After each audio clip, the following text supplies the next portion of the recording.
is making claims against all of its neighbors, it's probing all of its land borders, but its most belligerent claims are the maritime claims, where it essentially, in the case of the South China Sea in particular, looks to take what are now international waters, or at least waters where there's a right of innocent passage under the law of the sea treaty, and turn them into a Chinese lake.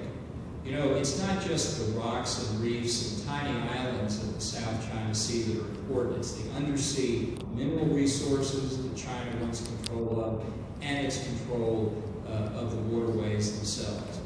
And this is, it may seem like it's a long way away, but it is incredibly important to the United States. Because every barrel of oil that comes from the Middle East and goes to Japan or South Korea or Taiwan goes through the South China Sea. So if China can turn that into a Chinese lake, they have their hands around the throats of those three economies, and indeed most of Southeast Asia, all of which are important trading partners with the United States. And it's a way of China demonstrating to everybody in East Asia and to the people in India and South Asia that the United States will not even stand up for a critical principle of what Barack Obama says he reveres in international law, like the right of innocent passage and the right of freedom of the seas. The Chinese, in the minds of many Americans, I think particularly in the minds of the Obama administration, likes to portray itself as being engaged in what's called a peaceful rise, to be what's called a responsible stakeholder in world affairs. And that is certainly a possible scenario for China's future. But it's only one scenario out of many, and it's almost certainly not the most likely. In fact, China's been engaged in a considerable military and geopolitical buildup. It's increasing the size of its nuclear weapons and ballistic missile capabilities. It's building a blue water navy for the first time, literally in 600 years, intended to challenge American dominance in East Asia since 1945. China has one of the most sophisticated cyber warfare programs of any country on earth. The Pentagon estimates it's already breached the security of information technology systems of the top 2,000 American corporations. And we don't know what they've done once they've gotten inside, whether they just wanted to see if they could do it, or if they've left a few presents behind. China has one of the most advanced anti-satellite weapon systems in the world, intended to blind our capabilities of surveillance from space in the event of conflict.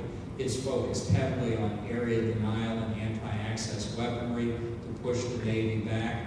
And our response has been limp, to say the least. We've complained about Chinese currency manipulation. And with respect to the disputed territorial claims in the South China Sea, we merely said we want to see a negotiated, peaceful solution, which is a little bit like saying we're strongly in favor of prayer. It's just not going to affect Chinese behavior, and they know it. And so do the nations of East and Southeast Asia. It's one of the reasons they're so worried. And it's a reflection that they understand the consequences of American budget cuts in the defense area.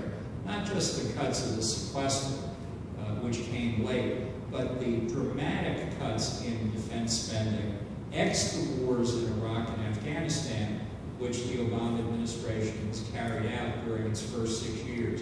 $1.5 trillion approximately below the spending levels that would have taken place under Bush administration budget estimates. Deep, deep cuts to bone and muscle of American military capabilities. And just two examples that are hard to understand how we could agree to this, but the President's budget for this year, for the next fiscal year, the one that theoretically began on October 1, would have the American Army at the same size it was in 1938.